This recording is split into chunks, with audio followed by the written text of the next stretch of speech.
nggak usah sosokan ikut gluten free. Dengar kasus soal makanan yang bilangnya gluten free ternyata bohong? Itu jahat banget sih. Seharusnya ini menjadi kasus kriminal. Tahu nggak kalian, ada orang yang nggak bisa mengkonsumsi gluten. Sebelum itu, tahu nggak gluten itu apa?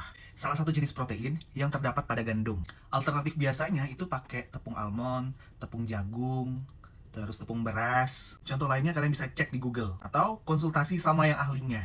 Di luar negeri, ini menjadi kasus serius loh guys. Gluten intoleran, bahkan bisa menghilangkan nyawa seseorang. Aku bukan ahli gizi, tapi aku juga berdampak kalau aku makan gluten. Jadi bukan sok diet, tapi tubuh aku menolak. Salah satu dampaknya seperti ini. Ruam merah, bagian tangan, kaki, badan, kadang bisa sampai muka. Ada yang bilang itu penyakit kampung, nggak bisa dingin. Namun kenyataannya setelah aku konsultasi sama seorang naturopat, beliau bilang bukan faktor iklim kok. Dia juga pernah mengalami di posisi seperti ini. Bahkan ketika dia pindah ke luar negeri, yang ada musim dinginnya, dia baik-baik aja. Terus beliau bilang, coba dijaga pola makannya, kita cari sampai ke akarnya. Dan emang bener, ketika aku jaga pola makan aku terapi intermittent fasting, terus makan makanan yang organik, tidak mengkonsumsi makanan ultra processed food, apalagi yang snack-snack, yang minuman atau makanan kemasan, aku nggak makan itu guys. Bahkan aku pernah menjadi vegetarian.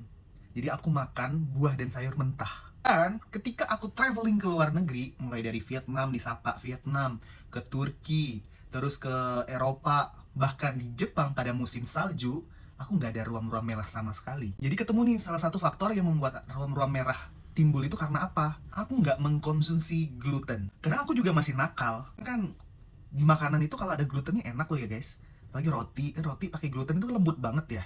Kayak mie-mian aku masih makan kadang-kadang. Cuma ya gitu, aku siap sama resikonya. Paling porsinya yang aku kurangin. Apalagi misalnya aku udah makan malam, bangun tidur atau mau tidur, saat tidur itu udah kelihatan hasil dari pencernaanku tadi malam. Banyak kasusnya yang lebih parah dari aku. Kalau ini 100% bener-bener nggak boleh mengkonsumsi gluten, yaitu penyakit celiak, penyakit autoimun. Tubuh menyerang dirinya sendiri. Usus alusnya rusak, diare parah, diare kronis, anemia. Gejala selebihnya mungkin kalian bisa cek di www.celiac.org. Jadi kalian bisa tahu tanda-tanda kalian itu celiac atau bukan. Selain celiac, ada juga yang sensitif. Gejalanya gampang gembung, perut sakit, terus badan gampang lelah. Dan buat yang alergi, biasanya tumbuh ruam-ruam merah kayak aku. Terus bersin-bersin dan sensitivitas lainnya lah. Lagian heran, kenapa di Indonesia makanan itu banyak dari gluten? Makanan-makanan yang diolah dari gandum. Padahal Indonesia itu bukan penghasil gandum guys. Coba kalian tanya nenek-nenek kalian yang terdahulu.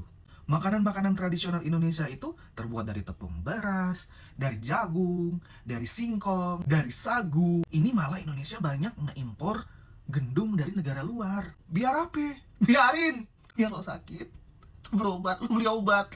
Tapi buat kalian yang gak punya masalah sama gluten, gak apa-apa. Sharing-sharing. Aku punya rekomen seorang naturopat. Dia tinggalnya juga di luar negeri. Dia sering mengedukasi orang-orang Indonesia, sering datang ke Indonesia, bahkan sering sharing-sharing lewat sosial medianya. Nama beliau Debbie Jane Mary. Keren banget beliau. Karena banyak tuh yang berkedok dokter, tapi bukan ahlinya. Nah, beliau salah satu ahlinya. Thank you ya Bu Deb. Berkat ilmu Bu Deb, aku menemukan salah satu akarnya. Hidup sehat selalu.